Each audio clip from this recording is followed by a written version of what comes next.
إلا الله لا إله إلا الله لا إله إلا الله محمد رسول الله محمد رسول الله.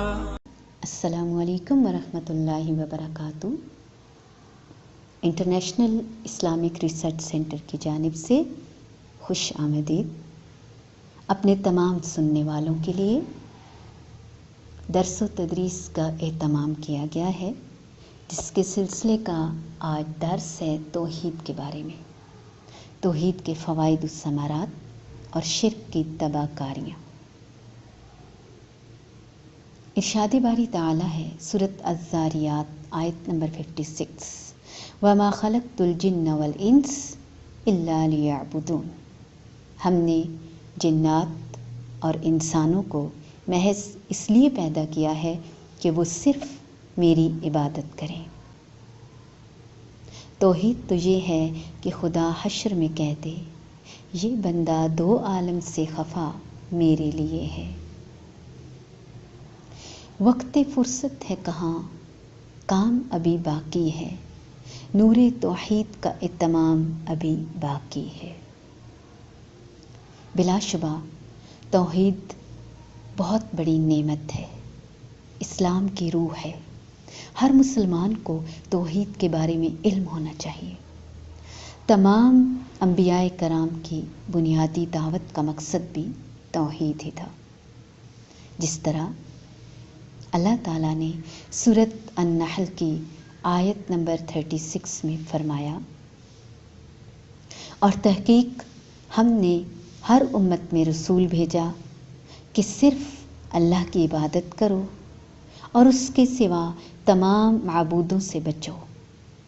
موت اللہ تعالیٰ کی توحید کا زبردست اعلان ہے کہ جسے موت آ جائے وہ مشکل کشا نہیں ہو سکتا، جسے موت آ جائے وہ غوث اعظم نہیں ہو سکتا، جسے موت آ جائے وہ داتا نہیں ہو سکتا، جسے موت آئے وہ غریب نواز نہیں ہو سکتا، جسے موت آئے وہ دستگیر نہیں ہو سکتا.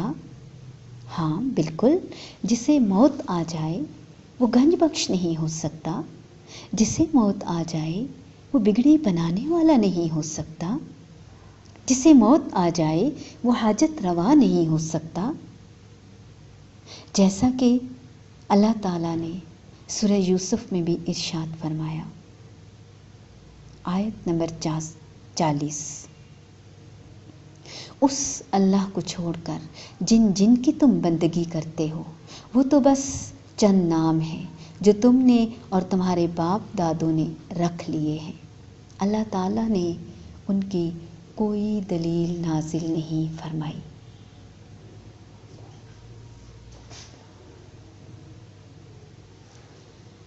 نبی کریم صلی اللہ علیہ وآلہ وسلم کو شب معراج میں اللہ تعالیٰ نے 3 چیزوں سے نوازا: 5 وقت کی نمازیں، سورۃ البقرہ کی آخری آیات، اس مسلمان کی مغفرت کا وعدہ جو شرک کی آلودگیوں سے پاک ہو.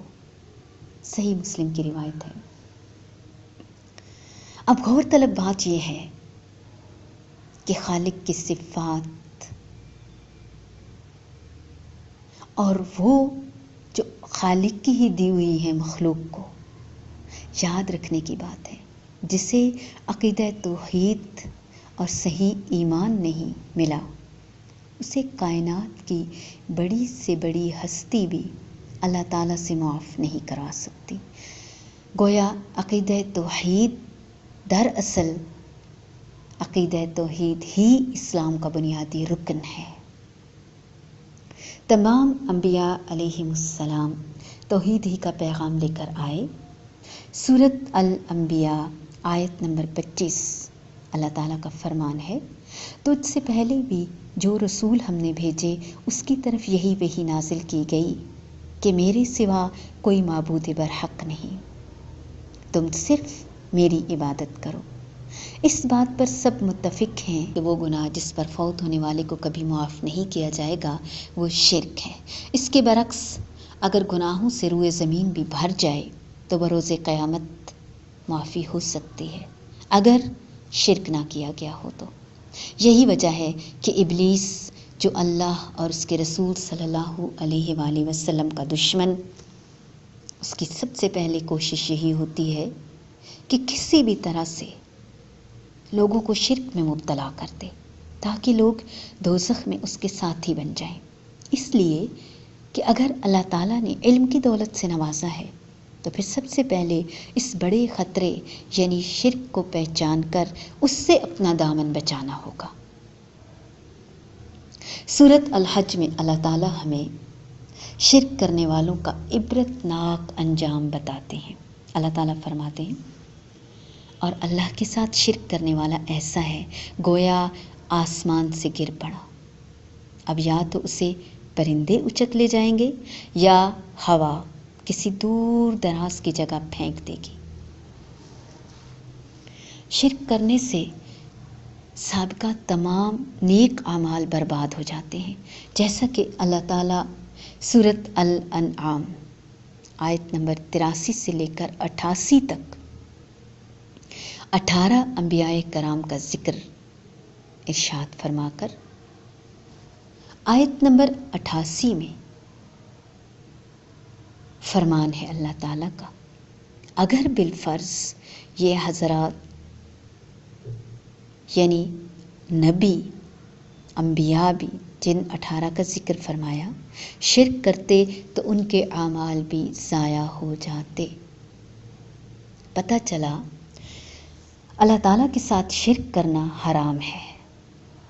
سورۃ الانعام آیت نمبر 151، آپ کہہ دیجئے آؤ میں تمہیں وہ پڑھ کر نہ سناؤں جو تمہارے رب نے تم پر حرام کیا ہے کہ تم اس کے ساتھ کسی کو شریک نہ ٹھہراؤ۔ پھر سورۃ الکہف آیت نمبر 115 میں بھی واضح طور پر کہا گیا کہ اللہ تعالیٰ سے ملاقات کا یقین رکھنے والا شرک سے بچے۔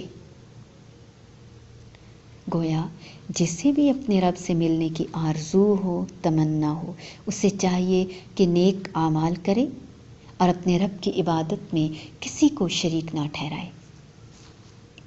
شرک کرنے والوں کے شیطان دوست ہوتے ہیں، اس کا غلبہ ان لوگوں پر یقیناً زیادہ ہوتا ہے جو اس سے دوستی رکھتے ہیں، جو اللہ کے ساتھ شرک ٹھہراتے ہیں، شریک کرتے ہیں کسی نہ کسی کو۔ سیدنا معاذ بن جبل رضی اللہ تعالیٰ عنہ کو نبی کریم صلی اللہ علیہ وآلہ وسلم کی وصیت فرمایا، اے معاذ، اللہ کے ساتھ کسی چیز کو شریک نہ کرنا، اگرچہ تجھے قتل ہی کر دیا جائے یا جلا ہی دیا جائے۔ شرک سب سے بڑا گناہ ہے۔ سورۃ لقمان میں اللہ تعالیٰ کا فرمان ہے آیت نمبر 13، اور جب لقمان نے وعظ کرتے ہوئے اپنے بیٹے سے فرمایا کہ میرے پیارے بچے اللہ کے ساتھ شرک نہ کرنا، بے شک شرک بہت بڑا بھاری ظلم ہے۔ بھاری ظلم سے مراد شرک ہے، اور شرک اللہ تعالیٰ کے نزدیک سب سے بڑا گناہ ہے۔ سیدنا عبداللہ بن مسعود رضی اللہ تعالیٰ عنہ سے روایت ہے کہ میں نے نبی کریم صلی اللہ علیہ وآلہ وسلم سے سوال کیا کہ اللہ کے نزدیک سب سے بڑا گناہ کون سا ہے؟ آپ صلی اللہ علیہ وآلہ وسلم نے فرمایا، یہ کہ تو اللہ کا کوئی شریک بنا لے حالانکہ تجھے اس نے پیدا کیا ہے۔ بخاری و مسلم دونوں میں یہ حدیث روایت ہے۔ سورۃ الزمر آیت نمبر 65 میں اللہ تعالیٰ نے رسول اللہ صلی اللہ علیہ وآلہ وسلم کو مخاطب کر کے فرمایا، تمہاری طرف اور تم سے پہلے والے انبیاء کی طرف بھی وحی بھیجی گئی، کہ اگر تم نے شرک کیا تو تمہارا عمل ضائع ہو جائے گا اور تم خسارے میں رہو گے۔ سوچنے کی بات ہے۔ امام الانبیاء حضرت محمد صلی اللہ علیہ وآلہ وسلم کے ذریعے سے اللہ رب العزت نے انسانیت کو شرک کی ہلاکت سے بچانے کے لیے اپنے پیارے حبیب حضرت محمد صلی اللہ علیہ وآلہ وسلم کو فرما کر اپنے قانون کو واضح کر دیا۔ یہ سب ہمیں سمجھانے کے لیے ہے، ورنہ آپ صلی اللہ علیہ وآلہ وسلم تو مبعوث ہی شرک کے خاتمے کے لیے کیے گئے تھے۔ شرک ناقابل معافی جرم ہے۔ سورۃ النساء آیت نمبر 48 اور 116 سے واضح ہو جاتا ہے کہ شرک ناقابل معافی جرم ہے۔ فرمان الہی ہے، یقیناً اللہ تعالیٰ شرک کو معاف نہیں کرے گا، اس کے علاوہ جس گناہ کو چاہے گا معاف کر دے گا، یعنی بغیر توبہ۔ اور کوئی شخص اگر شرک کی حالت میں فوت ہوا، اس کی بخشش نہیں، خواہ وہ نبی کا والد، بیٹا، چچا یا بیوی ہی کیوں نہ ہو۔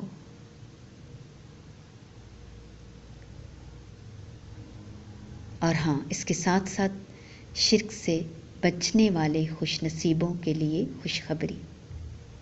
حدیث قدسی ہے، سیدنا ابو ذر رضی اللہ تعالیٰ عنہ اور سیدنا انس رضی اللہ تعالیٰ عنہ سے روایت ہے کہ نبی کریم صلی اللہ علیہ وآلہ وسلم سے روایت کرتے ہیں، اللہ تعالیٰ فرماتے ہیں، اے ابن آدم، اگر تو میرے پاس زمین بھر گناہ کر کے آئے، پھر تو اس حال میں مجھ سے ملے کہ تو میرے ساتھ کسی بھی چیز کو شریک نہ ٹھہراتا ہو، تو میں اسی قدر مغفرت اور بخشش لے کر تیرے پاس آؤں گا۔ شرک ہے کیا؟ اصطلاح شریعت میں اللہ تعالیٰ کی ذات، صفات یا حقوق میں مخلوق میں سے کسی کو شریک، ساجی اور حصے دار سمجھنا شرک ہے۔ شرک ہی وہ سنگین اور خطرناک، بھیانک اور ناقابل معافی جرم ہے جو انسان کو ہمیشہ کے لیے جنت سے محروم کروا کر ہمیشہ کے لیے دوزخ کا ایندھن بنا دے گا۔ شرک کی حالت میں مرنے والوں کے لیے اللہ تعالیٰ نے دعائے مغفرت سے بھی روک دیا۔ سورۃ التوبہ میں ارشاد باری تعالیٰ ہے، آیت نمبر 113 میں، نبی کو اور ان لوگوں کو جو ایمان لائے ہیں روا نہیں کہ مشرکوں کے لیے مغفرت کی دعا کریں، چاہے وہ ان کے رشتہ دار ہی ہوں، جبکہ ان پر کھل چکا ہے کہ یہ جہنم میں جانے والے لوگ ہیں۔ گناہوں میں سب سے بڑا گناہ، سیدنا ابو بکر رضی اللہ تعالیٰ عنہ سے روایت ہے، نبی کریم صلی اللہ علیہ وآلہ وسلم نے 3 مرتبہ فرمایا، کیا میں تمہیں بڑے گناہوں میں سے بڑا گناہ نہ بتاؤں؟ اللہ کے ساتھ شرک کرنا، والدین کی نافرمانی، جھوٹی گواہی دینا یا جھوٹ بولنا۔ بخاری و مسلم دونوں میں یہ حدیث روایت کی گئی ہے۔ شرک کرنے والے پر جنت حرام اور اس کا ٹھکانہ جہنم۔ سورۃ المائدہ آیت نمبر 72۔ اللہ تعالیٰ کا فرمان ہے، اے بنی اسرائیل، اللہ ہی کی عبادت کرو جو میرا اور تم سب کا رب ہے، یقین مانو جو اللہ کے ساتھ شریک کرتا ہے اللہ نے اس پر جنت حرام کر دی ہے اور اس کا ٹھکانہ جہنم ہے، اور گنہگاروں کی مدد کرنے والا کوئی نہیں ہوگا۔ یہاں تک کہ شرک کرنے والا نبی کریم صلی اللہ علیہ وآلہ وسلم کی شفاعت سے بھی محروم ہوگا۔ نبی کریم صلی اللہ علیہ وآلہ وسلم نے فرمایا، ہر پیغمبر کی دعا لازماً قبول ہوتی ہے، چنانچہ ہر نبی نے اپنی اپنی دعا مانگنے میں جلدی کی اور انہوں نے اپنی دعا دنیا میں ہی مانگ لی، مگر میں نے وہ دعا اپنی امت کے لیے قیامت کے دن شفاعت کی صورت میں محفوظ کر لی۔ میری وہ دعا امت کے اس شخص کو نصیب ہوگی جو اس حالت میں مرا کہ اس نے اللہ کے ساتھ کسی کو بھی شریک نہ کیا۔ بخاری و مسلم۔ سیدنا ابو ہریرہ رضی اللہ تعالیٰ عنہ سے روایت ہے کہ نبی کریم صلی اللہ علیہ وآلہ وسلم نے فرمایا، 7 ہلاک کرنے والے گناہوں سے بچو: اللہ کے ساتھ شرک کرنا، جادو کرنا، اس جان کو قتل کرنا جس کو اللہ نے حرام قرار دیا مگر حق کے ساتھ، یتیم کا مال کھانا، سود کھانا، کافروں کے ساتھ لڑائی کے دن پیٹھ پھیرنا، پاک دامن ایمان عورتوں پر تہمت لگانا۔ بخاری و مسلم۔ سیدنا ابو ذر رضی اللہ تعالیٰ عنہ سے روایت ہے، نبی صلی اللہ علیہ وآلہ وسلم نے فرمایا، میرے پاس جبرائیل امین علیہ السلام تشریف لائے۔ انہوں نے مجھے اس بات کی بشارت دی کہ آپ کی امت میں سے جو آدمی اس حال میں مرا کہ وہ اللہ کے ساتھ کسی کو شریک نہیں کرتا تھا، وہ جنت میں جائے گا۔ میں نے کہا، اس نے زنا اور چوری کی ہو تب بھی وہ جنت میں داخل ہوگا؟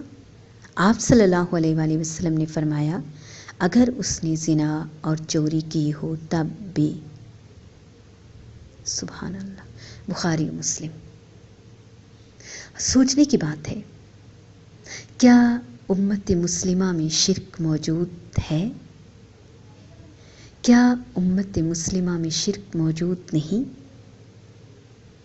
آج اگر ہم لوگوں کو تسلیاں دے کر گہری نیند سلانے کی کوشش کر رہے ہیں، کیا کہ ایک مسلمان بھلا کیسے شرک کر سکتا ہے، جبکہ بہت ساری آیات اور احادیث اس پر گواہ ہیں کہ کلمہ پڑھنے والے یعنی مسلمان بھی شرک کا ارتکاب کر سکتے ہیں۔ چند احادیث جو اس بات پر دلالت کرتی ہیں، آئیے ہم ان کو بھی سنتے ہیں۔ پہلی دلیل سورۃ الانعام آیت نمبر 82، جو لوگ ایمان لائے اور اپنے ایمان کو ظلم کے ساتھ نہیں ملایا، ایسے ہی لوگوں کے لیے امن ہے اور یہی لوگ ہدایت یافتہ ہیں۔ صحابہ کرام رضی اللہ تعالیٰ عنہم یہ آیت سننے کے بعد پوچھتے ہیں کہ اے اللہ کے رسول صلی اللہ علیہ وآلہ وسلم، کون ہے جو ظلم سے بچا ہوگا؟ آپ صلی اللہ علیہ وآلہ وسلم نے فرمایا، یہاں ظلم سے مراد عام ظلم نہیں بلکہ شرک ہے، جس طرح لقمان نے اپنے بیٹے کو کہا تھا کہ یقیناً شرک ظلم عظیم ہے۔ دوسری دلیل کہ مسلمان بھی شرک کا ارتکاب کر سکتا ہے، سورۃ یوسف آیت نمبر 106۔ اور اکثر لوگ جو اللہ تعالیٰ کو مانتے ہیں اور اس کے ساتھ دوسروں کو شریک بھی ٹھہراتے ہیں۔ تیسری دلیل سیدنا ثوبان رضی اللہ تعالیٰ عنہ سے روایت ہے، نبی کریم صلی اللہ علیہ وآلہ وسلم نے فرمایا، اس وقت تک قیامت قائم نہ ہوگی جب تک میری امت میں سے کچھ قبائل مشرکین کے ساتھ نہ مل جائیں، اور یہاں تک کہ میری امت کے کچھ قبائل بتوں کی پرستش کریں گے۔ ابو داود۔ چوتھی دلیل سیدنا عبداللہ بن عباس رضی اللہ تعالیٰ عنہما سے روایت ہے کہ نبی کریم صلی اللہ علیہ وآلہ وسلم نے فرمایا، جو کوئی مسلمان فوت ہو جائے اور اس کی نماز جنازہ میں 40 ایسے لوگ شامل ہوں جو اللہ کے ساتھ شرک نہ کرتے ہوں، تو اللہ تعالیٰ اس فوت شدہ کے حق میں ان لوگوں کی سفارش کو قبول کرتا ہے۔ صحیح مسلم۔ نماز تو مسلمان ہی پڑھتے ہیں نا، لیکن اس کے باوجود فرمانا کہ وہ شرک نہ کرتے ہوں، اس سے ظاہر ہوتا ہے کہ کلمہ گو بھی شرک کا ارتکاب کر سکتا ہے۔ لہٰذا شرک سے بچنے کے لیے ہمیں یہ خوف بھی لاحق ہونا چاہیے، ہمیں کوشش بھی ہونی چاہیے، ہمیں دعا بھی کرنی چاہیے۔ اللہم انی اعوذ بک ان اشرک بک وانا عالم واستغفرک لما لا اعلم۔ اے اللہ، میں تیری پناہ مانگتی ہوں، میں تیری پناہ میں خود کو دیتا ہوں اس بات سے کہ میں جانتے ہوئے تیرے ساتھ کسی کو شریک کروں، اور اس شرک سے میں تیری بخشش چاہتی ہوں، میں تیری بخشش مانگتی ہوں جو میں نہیں جانتی یا میں جانتی ہوں۔ سیدنا عبداللہ بن عباس رضی اللہ تعالیٰ عنہما سے روایت ہے، ایک شخص نے آپ صلی اللہ علیہ وآلہ وسلم سے کہا، جو اللہ تعالیٰ چاہیں اور جو آپ چاہیں، تو آپ صلی اللہ علیہ وآلہ وسلم نے فوراً اسے منع فرما دیا، فرمایا تو نے مجھے اللہ کا شریک بنا دیا، یوں کہو کہ جو صرف اکیلا اللہ چاہے۔ شرک نہ کرنے والوں کے لیے نبی کریم صلی اللہ علیہ وآلہ وسلم کی طرف سے دنیا میں ہی جنت کی بشارت۔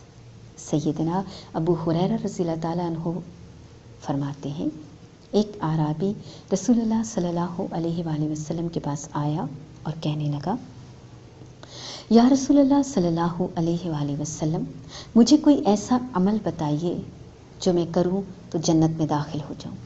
آپ صلی اللہ علیہ وآلہ وسلم نے فرمایا، صرف اللہ کی عبادت کرو، اس کے ساتھ کسی کو شریک نہ کرو، فرض نماز قائم کرو، فرض زکوٰۃ دو اور رمضان کے روزے رکھو۔ وہ کہنے لگا، اس ذات کی قسم جس کے ہاتھ میں میری جان ہے، نہ میں اس پر اضافہ کروں گا اور نہ کمی۔ جب وہ شخص جانے لگا تو کائنات کے امام حضرت محمد صلی اللہ علیہ وآلہ وسلم نے فرمایا، اگر کسی نے جنتی شخص کو دیکھنا ہو تو وہ اس کو دیکھ لے۔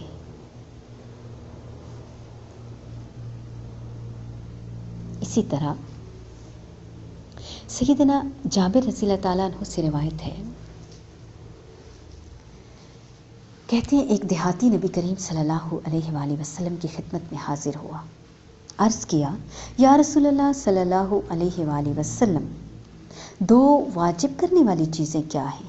آپ صلی اللہ علیہ وآلہ وسلم نے فرمایا، جو شخص اس حال میں مرا کہ وہ اللہ کے ساتھ کسی کو شریک نہیں ٹھہراتا تھا، وہ جنت میں جائے گا، اور جس کو اس حالت میں موت آئی کہ وہ اللہ کے ساتھ کسی اور کو شریک ٹھہراتا تھا تو وہ جہنم میں جائے گا۔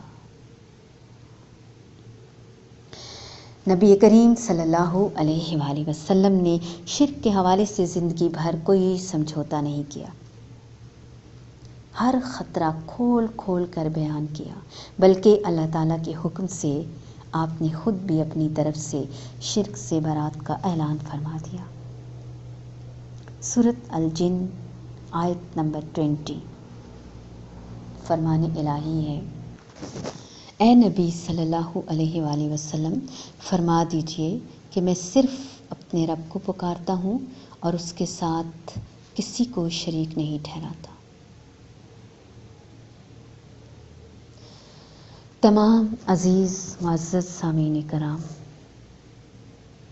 حاضرین محفل، شرک ہی وہ سنگین اور ناقابل معافی جرم ہے جو انسان کو ہمیشہ ہمیشہ کے لیے جہنم کا ایندھن بنا دے گا۔ ایسی خوفناک جگہ جہاں آگ کا لباس پہنایا جائے گا، جب ایک کھال جل جائے گی دوسری کھال سے بدل دی جائے گی۔ کفر اور شرک پر مرنے والا انسان اپنی نجات کے بدلے زمین بھر سونا بھی دینا چاہے لیکن ہرگز قبول نہ کیا جائے گا۔ عذاب سے بچنے کے لیے اپنی اولاد، اپنی بیوی، اپنے بھائی اور اپنے سارے خاندان کو، حتیٰ کہ روئے زمین کے سب لوگوں کو فدیے میں دے دے اور عذاب سے بچنا چاہے مگر نہیں بچ سکے گا۔ آج ہم جن مذہبی اکابرین کی خاطر قرآن و سنت کی واضح تعلیمات کو پس پشت ڈال کر غلط عقائد پر زندگی بسر کر رہے ہیں، وہ ہمارے کام بالکل بھی نہیں آئیں گے۔ اس لیے خواب غفلت سے جاگنا ہوگا، شرک کے ہر پہلو کو سمجھنا ہوگا،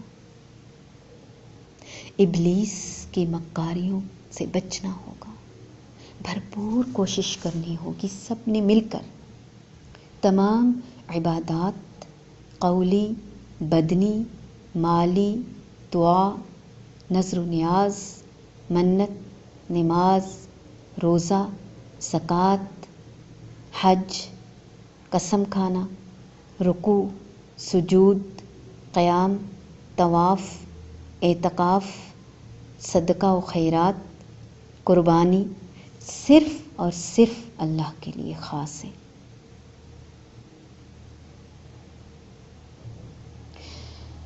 مشرکین مکہ بھی اللہ کو مانتے تھے، وہ بیت اللہ کا طواف اور حج بھی کرتے تھے، مسجد حرام کی تعمیر میں مال بھی لگاتے،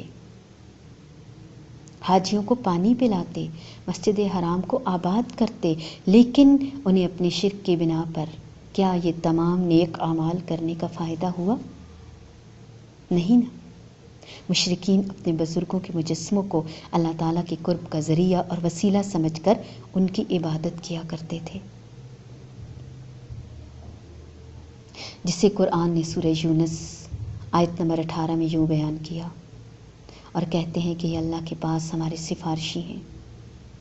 سورہ الزمر آیت نمبر 3 میں فرمایا، ہم ان کی عبادت صرف اس لیے کرتے ہیں کہ وہ ہمیں اللہ کے نزدیک کر دیں۔ اللہ تعالیٰ نے سورۃ التوبہ کی آیت نمبر 17 میں فرمایا، ان کے اعمال ضائع کر دیے گئے اور وہ جہنم میں ہمیشہ ہمیشہ رہیں گے۔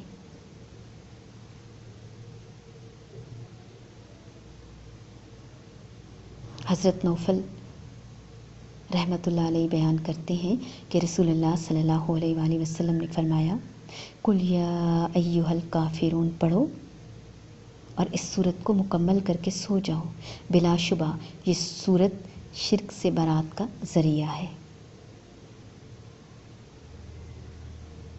ابو داؤد نے اسے روایت کیا ہے، جبکہ آج کا مسلمان تو کچھ اس طرح سے کہتے سنا گیا ہے کہ اللہ ہماری سنتا نہیں، ان کی یعنی قبر والوں کی ٹالتا نہیں، ہماری ان قبر والوں کے آگے اور ان کی اللہ کے آگے۔ یہ بالکل غلط عقیدہ ہے، سراسر غلط ہے۔ اللہ تعالیٰ نے تو شیطان کی بھی دعا سنی اور قبول کی، ہم تو پھر ایک اللہ کو پکارتے ہیں۔ ہم نے یہ اپنی طرف سے ایک کوشش کی ہے بہتری کی طرف، ہر قسم کی فرقہ وارانہ تعصب سے بلند ہو کر اللہ اور اس کے رسول صلی اللہ علیہ وآلہ وسلم کو سب سے بڑا تسلیم کرتے ہوئے حق بات واضح کرنے کی کوشش۔ اللہ تعالی ہم سب کو توحید پر قائم رکھے، توحید پر ہی ہمارا خاتمہ فرمائے۔ ربنا تقبل منا انک انت السمیع العلیم وتب علینا انک انت التواب الرحیم۔ الہی آمین۔ جزاکم اللہ خیرا کثیرا۔